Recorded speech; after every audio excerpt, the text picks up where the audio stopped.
Doctor Ragini नायक, कांग्रेस की राष्ट्रीय प्रवक्ता, एक ऐसे ज्वलंत मुद्दे के बारे में मोदी सरकार की संवेदनहीनता, मोदी सरकार की विफल नीतियों का पर्दाफाश करूंगी, जिसने आम भारतीय नागरिक के घर का बजट बिगाड़ दिया है, जिसने एक आम भारतीय नागरिक के दुपहिया चार पहिया वाहन से न सिर्फ पेट्रोल और डीजल को गायब करने का काम किया है, त्योहार के समय पर एक आम आदमी की थाली से न सिर्फ खाना गायब करने का काम किया है, आम आदमी की जेब से न सिर्फ पैसा गायब करने का काम किया है, बल्कि मैं कहूंगी कि एक आम भारतीय के चेहरे से हंसी गायब करने का काम किया है, उसके जीवन से चैन और सुकून को गायब करने का काम किया है। पहले ही आर्थिक मंदी की मार से देश के लोग त्रस्त हैं, बेरोजगारी की मार से देश के लोग त्रस्त हैं, धंधा पानी के बंद होने की मार से,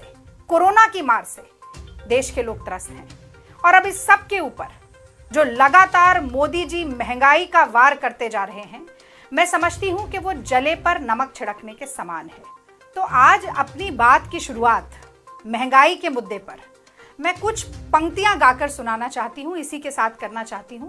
तो सुर ताल पर ध्यान न दें, पर एक गृहिणी की, एक महिला की, एक देश के नागरिक की पीड़ा को, इस भावना को जरूर समझने की कोशिश करें। तो ऐसे अच्छे दिन किसी के भी ना आए, ऐसे अच्छे दिन किसी के भी ना आए, महंगाई आसमां को छूती जाए, पेट्रोल डीजल 100 के पार हो जाए, किसान 27 रुपए दिन के कमाए, किसान 27 रुपए दिन के कमाए, भूखमरी में विश्व गुरु बनते जाएं, एलपीजी अब सपनों में भरवाएं, खाने के तेल की शीशी को सजाएं, कि जीना तो दुश्वार हो गया, महंगाई का भूचाल हो गया, कि नौकरी का अकाल हो गया, झूठ बोलिए, झूठ बोलिए, झूठ बोलिए। तो साथियों, मोदी जी ने दिल्ली की सत्ता पर काबिज होने के लिए 2014 में तमाम सब्जबाग दिखाए देश की जनता को, तमाम झूठे वादे किए, तमाम खोखले दावे किए और नारे इतने बड़े बड़े, ऊंची दुकान फीके पकवान, बहुत हुई महंगाई की मार अब की बार मोदी सरकार, ये गूंजता है नारा लोगों के कान में। और कहते हैं लोग त्राहिमाम करते हुए कि कमल का फूल साबित हुई सबसे बड़ी भूल। और वो क्यों, अब मैं आपको कुछ तथ्यों के साथ बताना चाहूंगी। तो सेंट्रल एक्साइज ड्यूटी जो फ्यूल पे, जो पेट्रोल डीजल पर लगाई जाती है, यूपीए सरकार के दौरान 2012-13 में करीब 10 रुपए प्रति लीटर देश की जनता दे रही थी पेट्रोल पर, और 3 रुपए प्रति लीटर दे रही थी डीजल पर। और मोदी सरकार जो महंगाई की मार को खत्म करने का दावा करके सत्ता की कुर्सी पर काबिज हुई, वो ले रही है 33 रुपए प्रति लीटर पेट्रोल पर एक्साइज ड्यूटी और 32 रुपए ले रही है डीजल पर एक्साइज ड्यूटी। तो इस खाई को पाटने के बजाय मोदी सरकार का कोई प्रवक्ता, भाजपा का कोई प्रवक्ता ये कहने को तैयार नहीं है कि हम जनता की मदद करना चाहते हैं, महंगाई को कम करना चाहते हैं। बहुत सारे नेताओं ने आकर कहा कि 95% जनता तो पेट्रोल डीजल का इस्तेमाल ही नहीं करती। देश की वित्त मंत्री ने कहा कि अगर दाम बढ़ रहे हैं, प्याज महंगी हो रही है, तो प्याज खाना छोड़ दीजिए। तो ये एक संवेदनहीन सरकार है। और मैं जरूर दावे के साथ ये बात कहना चाहती हूं कि फ्यूल एक्साइज ड्यूटी से जो पैसा जनता की जेब से अपनी जेब में डालने का काम मोदी जी ने किया है, करीब 23 लाख करोड़, उससे जनता को क्या फायदा हुआ? मोदी जी ने तो 10 लाख रुपए का सूट पहन लिया, मोदी जी ने तो 20,000 करोड़ का सेंट्रल विस्टा रूपी महल बनवा लिया, लगभग बनवा लिया। मोदी जी ने तो 8,500 करोड़ का अपना प्राइवेट जेट खरीद लिया। मोदी जी ने अपने मित्रों के लाखों करोड़ रुपए के लोन को बट्टे खाते में डलवा दिया। लेकिन आज इस देश की जनता ये पूछना चाहती है कि उसे सीधी सीधी क्या राहत मिली। किसान भाई हमारे जो 11 महीने से प्रदर्शन कर रहे हैं, मोदी सरकार के खिलाफ आंदोलित हैं, उनका 1 रुपए का लोन मोदी सरकार ने माफ नहीं किया। एक और बड़ा चौंकाने वाला आंकड़ा है, आपने सुना भी होगा कई बार, मैं दोहराना चाहती हूं क्योंकि बहुत जरूरी है। जब $130 प्रति बैरल की कीमत थी क्रूड ऑयल की इंटरनेशनल मार्केट में, यूपीए की सरकार थी तब, 2012-13 की बात है, मैं दिल्ली वाली हूं, तब दिल्ली में 70 से 72 रुपए प्रति लीटर पेट्रोल खरीदा जाता था और आज वही क्रूड ऑयल का दाम इंटरनेशनल मार्केट में $77-78 प्रति बैरल हो गया है। लेकिन फिर भी मोदी सरकार देश की जनता को 108-110 रुपए प्रति लीटर पेट्रोल खरीदने पर मजबूर कर रही है। और वो इसलिए क्योंकि अर्थव्यवस्था का बंटाधार हो चुका है। कांग्रेस पार्टी में राहुल गांधी जी ने, मनमोहन सिंह जी ने चेताया था मोदी जी को बार बार कि नोटबंदी मत करिए, कि जीएसटी को गलत तरह से लागू मत करिए, जीडीपी गिर जाएगी, अर्थव्यवस्था बर्बाद हो जाएगी। लेकिन मोदी जी ने एक नहीं सुनी। और उसी का कारण है कि आरबीआई के गवर्नर्स ने इस्तीफा दिया। उसी का कारण है कि 45 साल में सबसे ज्यादा बेरोजगारी हमारे देश में हुई। और कोरोना का रोना रोने से काम नहीं चलेगा, क्योंकि ये प्री कोरोना टाइम्स की रिपोर्ट है, यानी कि कोरोना के आने से पहले ही ये सब हो चुका था। और बेरोजगारी के आंकड़े तो ऐसे चरम पर थे कि एनएससी के मेंबर्स को इस्तीफा देना पड़ा, क्योंकि सरकार लगातार आंकड़ों को छुपाने का काम कर रही थी। और यही काम आपको याद होगा कोरोना के समय पर भी किया इस सरकार ने।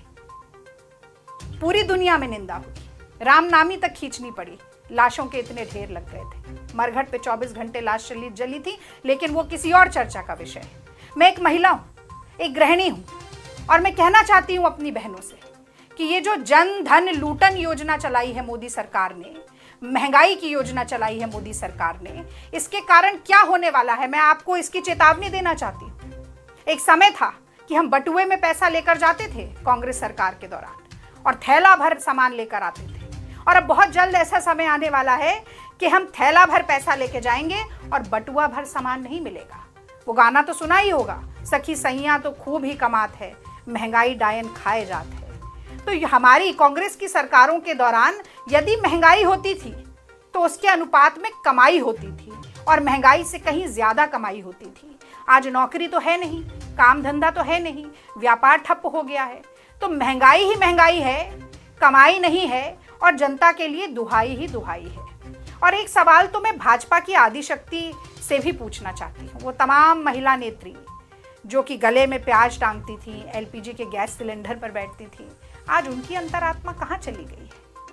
किस तरह से वो मुंह पे दही जमाए बैठी है? बड़ा आश्चर्य होता है मुझे। कुछ बात मैं अपने किसान भाइयों के लिए भी कहना चाहती हूँ। देखिए, हुआ ऐसा है कि आजाद भारत के इतिहास में पहली बार किसानों के जो कृषि उपकरण हैं उस पर टैक्स लगा है, जीएसटी लगा है, ट्रैक्टर पर जीएसटी लगा है, बीज पर जीएसटी लगा है, खाद पर जीएसटी लगा है, कीटनाशक पर जीएसटी लगा है। यानी कि प्रति हेक्टेयर 23,000 रुपए का खर्चा किसान का बढ़ गया है।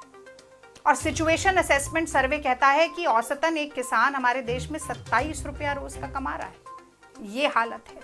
और जब डीजल का दाम बढ़ता है तो सिर्फ डीजल और पेट्रोल महंगे नहीं हो जाते हैं, ढुलाई महंगी हो जाती है, सीधे सीधे खाने की जरूरतमंद चीजें महंगी हो जाती हैं। सरसों का तेल 200 रुपए लीटर बिक रहा है। और किसानों की जब फसल नहीं बिकती है, सरकारें खरीदती नहीं हैं, उनको एमएसपी नहीं मिलता है, ढुलाई का दाम ज्यादा हो जाता है, जो 27 रुपया रोज किसान कमा रहा है, उसके लिए कमर तोड़ महंगाई नहीं है, पेट पे लात मारने वाली भी महंगाई है। और एक ऐसी सरकार, संवेदनहीन सरकार, जो किसानों की नस्ल और फसल दोनों बर्बाद करने में लगी है, वो कहती है कि हम 500 रुपया रोज एक स्कीम, हम महीने का 500 रुपया एक स्कीम के तहत पहुंचा देते हैं। तो मुझे लगता है कि ये कुछ इस तरह से उपमा दी जा सकती है कि एक पॉकेट मार ने जेब काट ली और फिर दया दिखा के कहने लगा कि ये 10 रुपया रख लो, घर चले जाना बस की टिकट लेकर। ये हालत है, इतनी संवेदनहीन सरकार है। तो मैं अंत में सारी बातों का लब्बो लुबाब ये कहना चाहती हूँ कि महंगाई रोज के दैनंदिन जीवन में परेशानी का बहुत बड़ा सबब है। मोदी सरकार को, मोदी जी को, मोदी जी के मंत्री संतरियों को, मोदी जी के नेताओं को, भाजपा के प्रवक्ताओं को ये बात समझ में नहीं आती, क्योंकि जनता की पीड़ा से उनका कोई लेना देना नहीं है। अपने मन की बात बहुत आसान है कहना, पर भारत के राष्ट्रगान में भी जन गण मन, यानी सबसे पहले जन आता है। जनतंत्र का पूरा तंत्र, पूरा महकमा जनता के लिए है, फिर गण आता है और अंत में मन आता है। तो मोदी जी अपने मन की बात थोपना बंद करिए, महंगाई के मुद्दे पर जन की बात सुनना शुरू करिए। और अगर इसी तरह महंगाई का वार जनता के ऊपर पड़ता रहा तो मैं चुनौती देकर आपको कहती हूं कि इस बार देश की जनता आपको माफ नहीं करेगी। जय Hind.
AICC spokesperson, a professor of finance.